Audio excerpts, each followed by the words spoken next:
Just minutes ago, a stunning truth has come to light about one of Hollywood's greatest icons. Jerry Lewis, the man who made millions laugh, was also surrounded by secrets. Stories tucked away in the glimmer of old Hollywood's golden age. Jerry Lewis reveals secret relationship with old Hollywood's gay actress. Do you believe that the secrets of Hollywood's past should finally be told? Comment 1 for yes or 0 for no. Your voice matters. But behind the glitz, the fame, and the slapstick humor was a different world. A hidden world of friendships, alliances, and silence. Today, we uncover the side of Jerry Lewis most never dared speak about, until now. Behind the spotlight. Jerry Lewis. The name conjures up images of manic energy, slapstick genius, and the squeaky-voiced, bug-eyed characters that defined a generation of American comedy.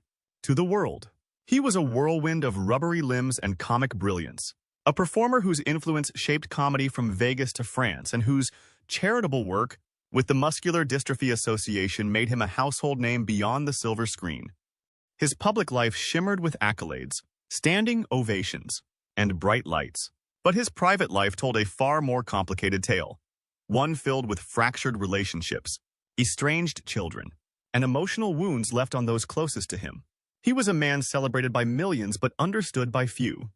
Then, in a rare, late-life moment of candor, Jerry Lewis peeled back the curtain further than anyone expected, revealing a secret that had remained buried for decades. In quiet tones, far from the glare of cameras and applause, Lewis once confided that he had shared a deep, romantic relationship with a prominent gay actress from Hollywood's golden era. The revelation shocked those who heard it, not for its scandal, but for the unexpected vulnerability it exposed in a man known for hiding behind exaggerated grimaces and cartoonish voices. Though Jerry Lewis never publicly named the actress during his lifetime, he did leave behind tantalizing clues in interviews and personal reflections, just enough to stir speculation, just enough to invite the question, who was the woman behind this hidden chapter of his life? A love shaped by shadows.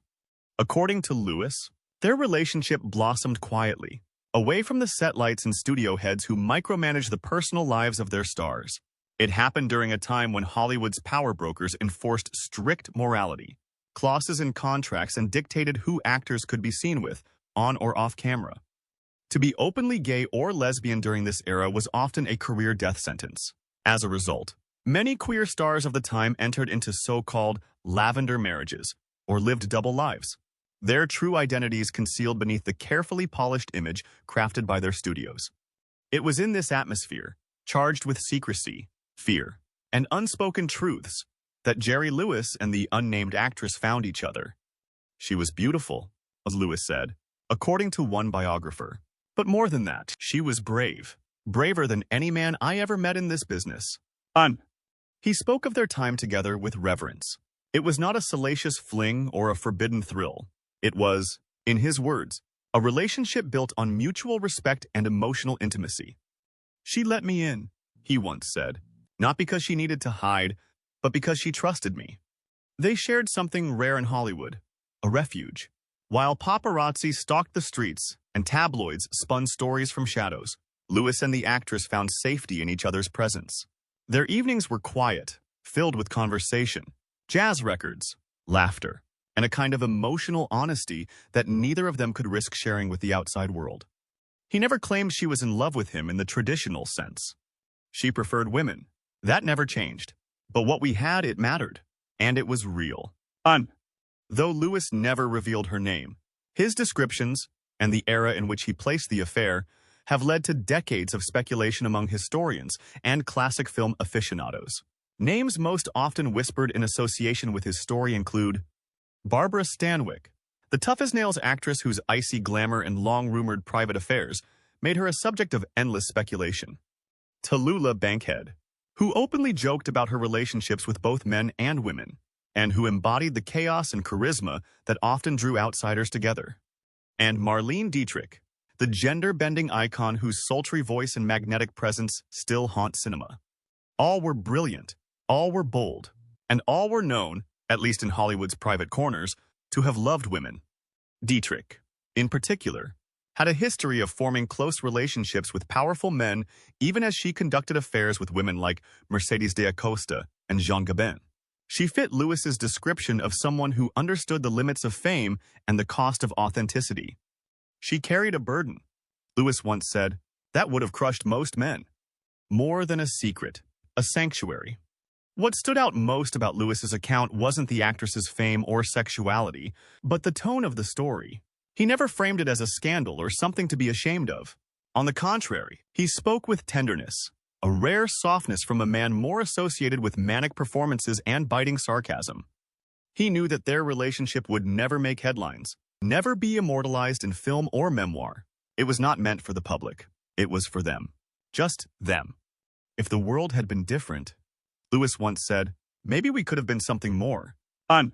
That line hung in the air like a line from a script he never got to perform. And perhaps it was better that way. Not all love stories are meant to be public. Some live in the quiet between curtain calls. In the years before his death, Lewis became increasingly reflective. He spoke more about regret, about estrangement from his children, about the weight of fame. But when he mentioned the unnamed actress, his voice changed. His words slowed. To many, he had been a tortured genius, a man whose comedy masked insecurity, whose ambition strained relationships, and whose ego often clashed with collaborators. But in these rare recollections, Jerry Lewis revealed a gentler truth. That he had once loved deeply, selflessly, and in secret. And that love had shaped him, long after the cameras stopped rolling. We may never know the name of the woman who shared this chapter with Jerry Lewis. Perhaps that's how he wanted it. Perhaps their bond was too precious, too fragile, to survive the harsh glare of retrospective judgment. But we know this much. In a town that demanded masks, they found a way, however briefly, to take theirs off. And for a man who made millions laugh by falling down, that quiet, unspoken love may have been the only time he ever truly stood still. From Newark to stardom, Jerry Lewis was born in the working-class neighborhoods of Newark, New Jersey, a city pulsing with energy, grit, and the sounds of immigrant dreams. From the very beginning, it seemed as though the stage was already calling him. His family was steeped in show business. His father, Daniel "Danny" Levitch, was a vaudeville performer who went by the stage name Danny Lewis, touring the circuit with a knack for timing and crowd work. His mother, Rachel Levitch, provided the perfect counterbalance with her musical talent, playing piano at a local radio station. They weren't stars, but their world was filled with music, laughter, and the pulse of performance, and young Jerry absorbed it all. By the age of 5, Jerry had already stepped onto the stage, performing alongside his parents. There, under the glare of footlights, something inside him sparked. He wasn't just entertaining, he was alive. By his teenage years, he was already pushing the boundaries of comedy. He developed a lip-sync act, miming to popular records with exaggerated facial expressions and wild physicality. It was a novel idea for its time, decades ahead of MTV, and it hinted at the kind of innovation that would define his future career. But it was in 1946, in the smoky backstage corners of a New York nightclub, that fate introduced Jerry Lewis to Dean Martin, a meeting that would change the landscape of American comedy forever. Dean Martin was everything Jerry wasn't: suave, effortlessly cool, with a crooner's voice that made women swoon. He had a natural ease that could calm a room just by walking into it. Jerry, on the other hand, was all nervous energy and hyperactive mischief. He twitched, flailed, and mugged for the audience with a kind of fearless chaos. Together, they were dynamite. Their chemistry was instant. What began as an impromptu performance, a chaotic blend of Dean's songs and Jerry's unscripted antics, lit up the room and set them on the path to becoming one of the most beloved comedy duos in showbiz history. From 1946 to 1956, Martin and Lewis dominated nightclubs, radio, television, and eventually Hollywood. They weren't just funny, they were revolutionary. Their style blended slapstick, musical interludes, and improvisation in a way that felt fresh and unpredictable. Jerry played the manic child clown, always disrupting Dean's calm, straight man charm. The contrast was electric. Their film career took off with hits like My Friend Irma, 1949, At War with the Army, 1950, The Stooge, 1952, Scared Stiff, 1953, Artists and Models, 1955. Their appeal was so broad that they became the highest-paid performers in the world, packing nightclubs coast to coast and drawing millions to theaters. America couldn't get enough of them. They were household names. Women adored Dean. Kids idolized Jerry. Men laughed with both. But behind the curtain, tensions began to simmer. Cracks in the spotlight. As the years went on, the fame became a pressure cooker.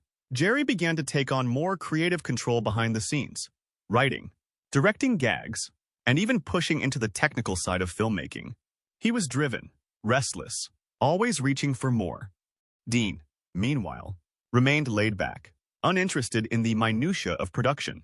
The deeper Jerry dived into the mechanics of comedy and storytelling, the more Dean seemed to drift away emotionally. Soon, resentments bloomed.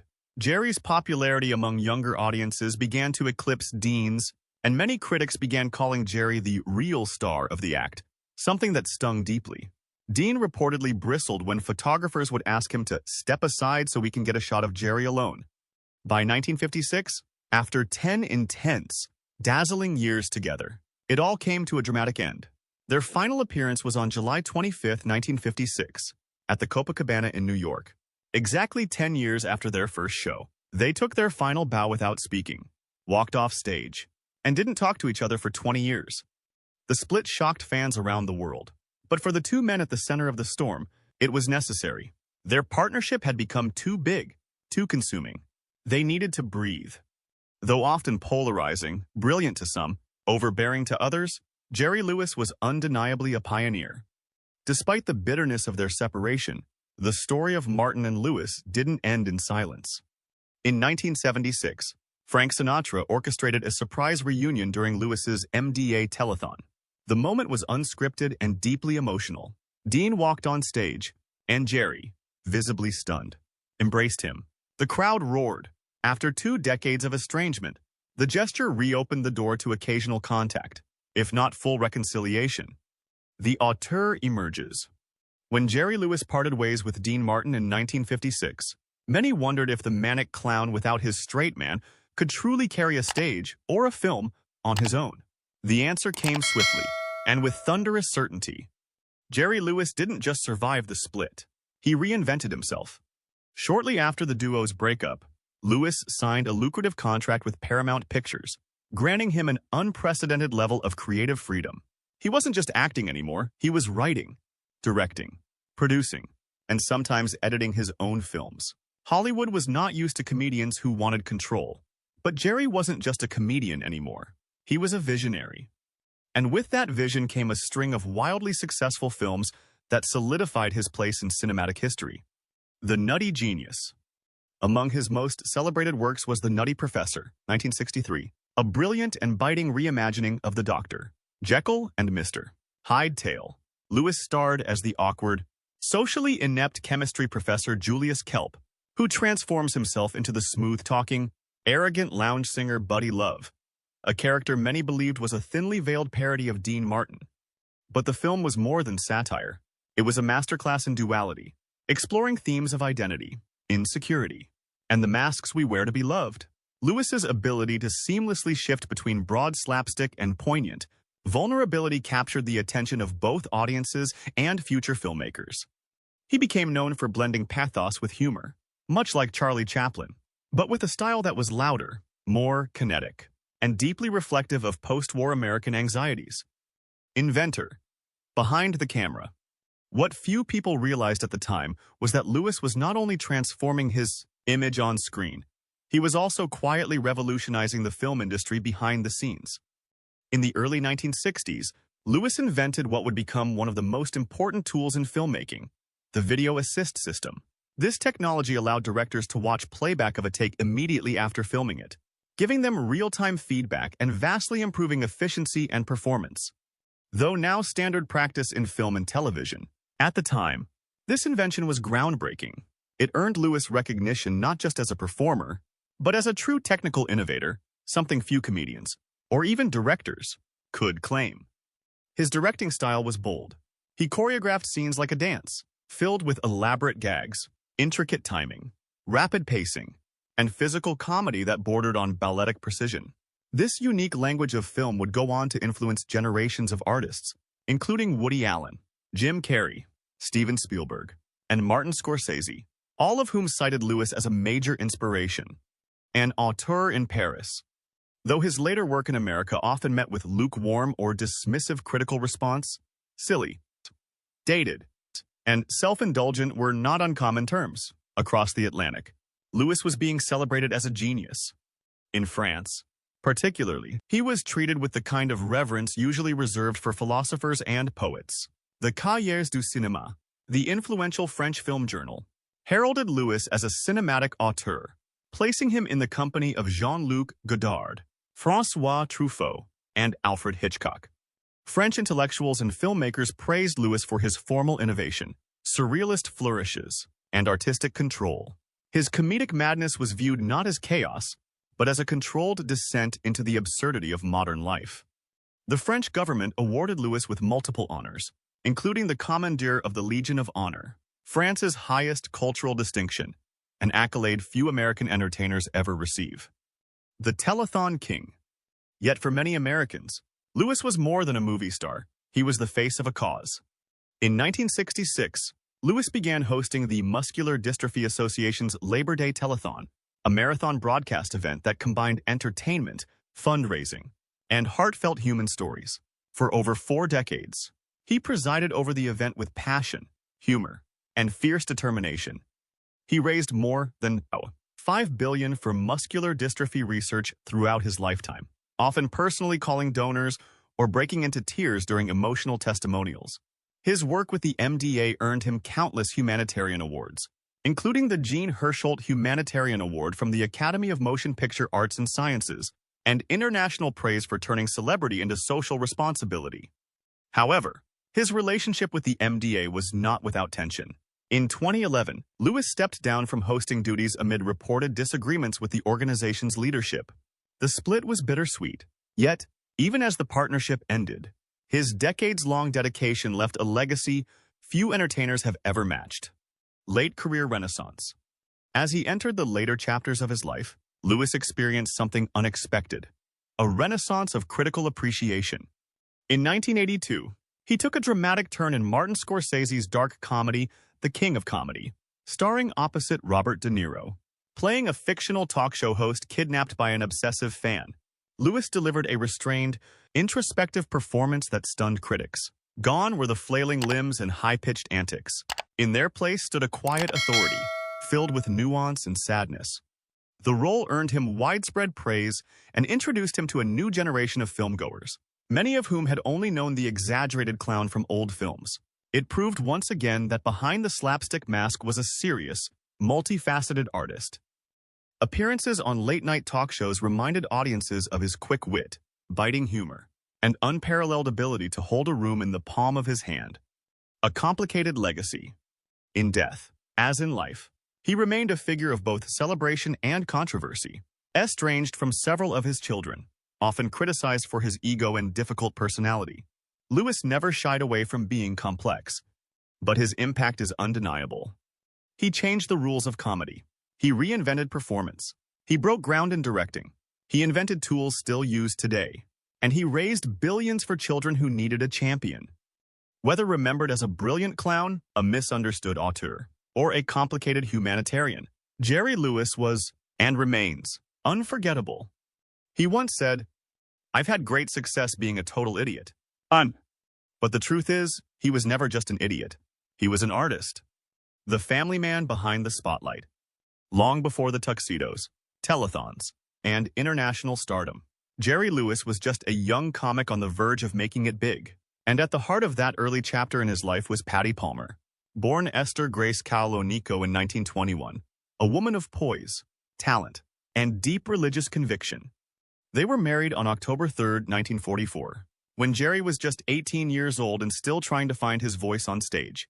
Patty, already an established singer in her own right, had performed with the Ted Fio Rito Orchestra, one of the beloved big bands of the swing era. Her musical background and understanding of performance brought a quiet strength and grace to their relationship, especially as Jerry's chaotic brand of comedy began to take off. Their union came at a crossroads. Lewis's partnership with Dean Martin was just beginning to form, a spark that would soon ignite the American entertainment world. Yet offstage, his marriage to Patty marked something rare and, at the time, somewhat radical. an interfaith marriage between a Jewish man and a Catholic woman in a post-war America that still frowned upon such cultural blends. In the 1940s, interfaith unions were not only socially controversial but also personally challenging. Religious differences could divide extended families, communities, and even careers. But Jerry and Patty forged ahead, committed to raising their family with mutual respect despite those spiritual differences. For over 3 decades, they built a household full of laughter, music, tradition, and eventually, children. A house full of sons. Between 1945 and the early 1960s, Jerry and Patty Lewis became parents to 6 sons, 5 biological and 1 adopted. Their first child, Gary Lewis, was born in 1945. Over the years, the Lewis household grew. There was Ronald, born in 1949 and later adopted by Jerry and Patty. Then came Scott in 1956, Christopher in 1957, Anthony in 1959, and Joseph in 1964. Their home, often portrayed in the press as a scene of warmth and abundance, seemed to mirror Jerry's on-screen persona, loud, loving, slightly chaotic, and full of heart. To the outside world, Jerry Lewis embodied the American family man, a celebrity who balanced his high-octane performances with fatherhood. He even cast his sons in home movies and frequently spoke in interviews about the joys of being a dad. To millions, he was more than a comic. He was a patriarch, a symbol of post-war domestic bliss. But behind the scenes, life in the Lewis home was not always idyllic. Fractures beneath the surface. As Jerry's career soared, so too did the demands on his time, energy, and emotional reserves. The pressures of fame, his growing ego, and the complexity of managing an empire, film star, director, philanthropist, put increasing strain on his marriage and his role as a father. Patty Palmer, a private woman by nature, rarely appeared in the public eye. Yet her quiet strength helped hold the family together through the storms of stardom, infidelity rumors, and Jerry's long absences. By the mid-1970s, however, the marriage began to unravel. In 1980, after 36 years together, Patty filed for divorce, citing irreconcilable differences and financial neglect.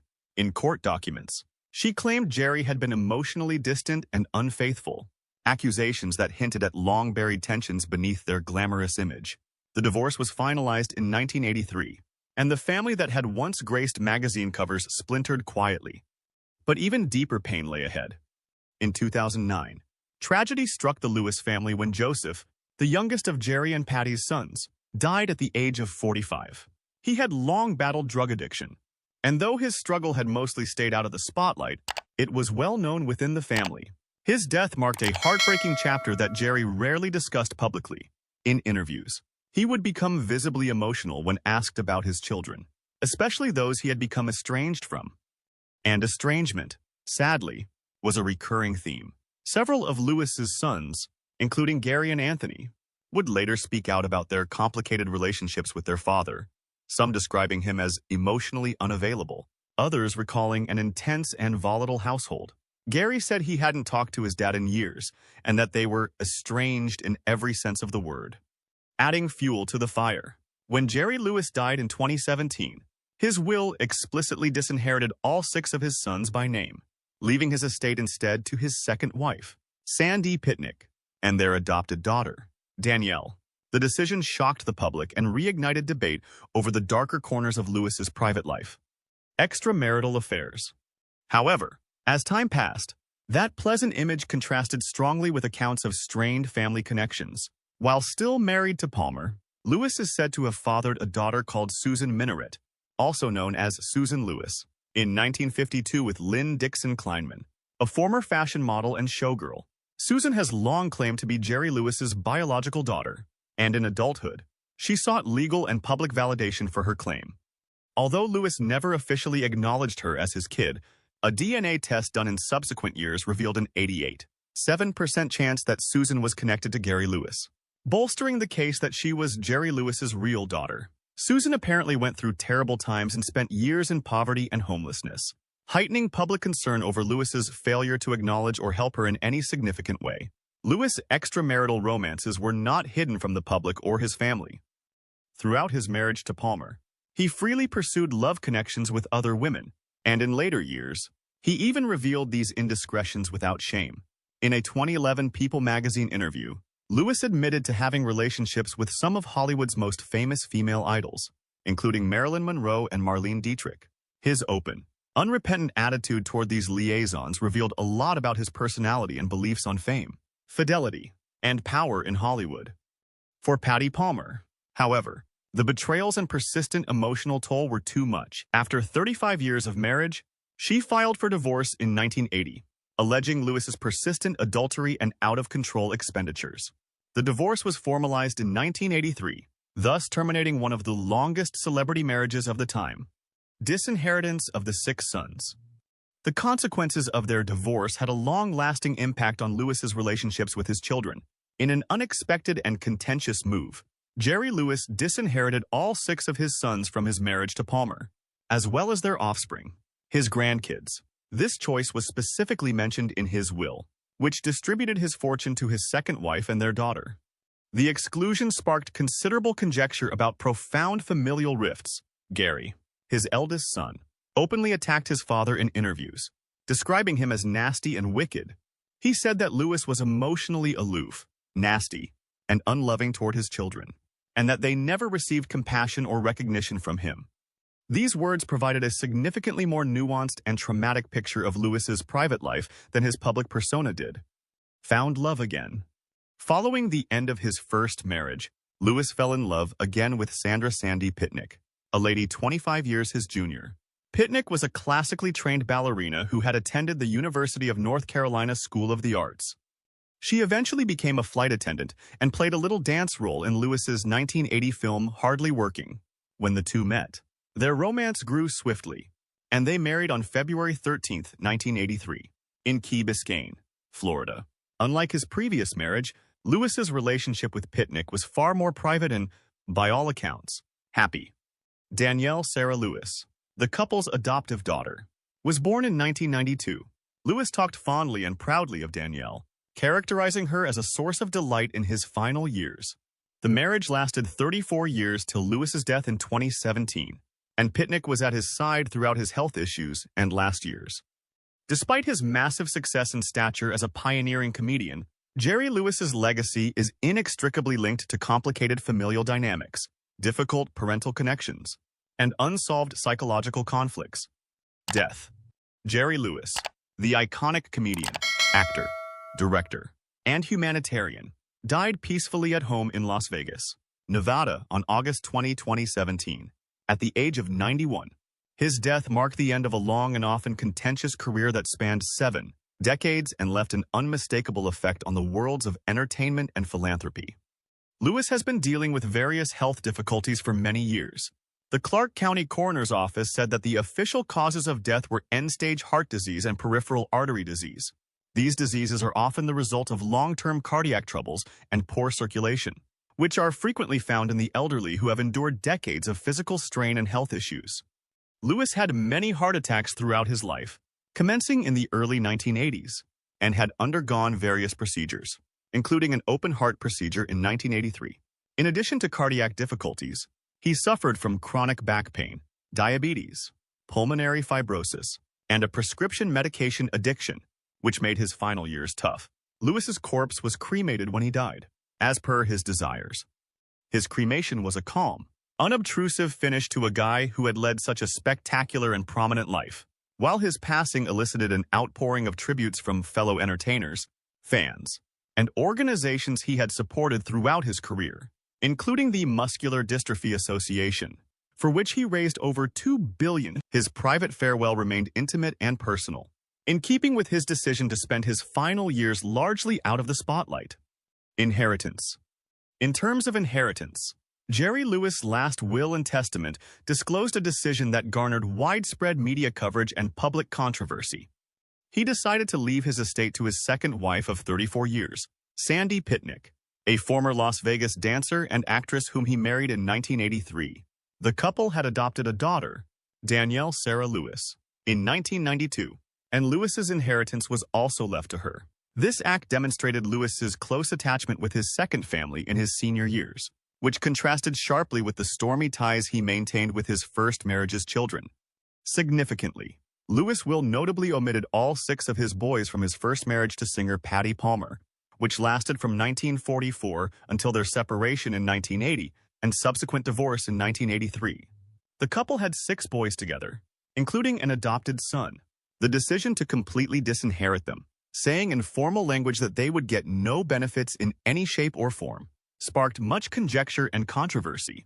Some regarded it as the concluding chapter in a long line of troubled family relationships. Several of Lewis's sons have publicly acknowledged their childhood troubles, including emotional remoteness and alleged maltreatment. One son, Joseph Lewis, sadly died of a heroin overdose in 2009, exacerbating the notion of a strained family dynamic.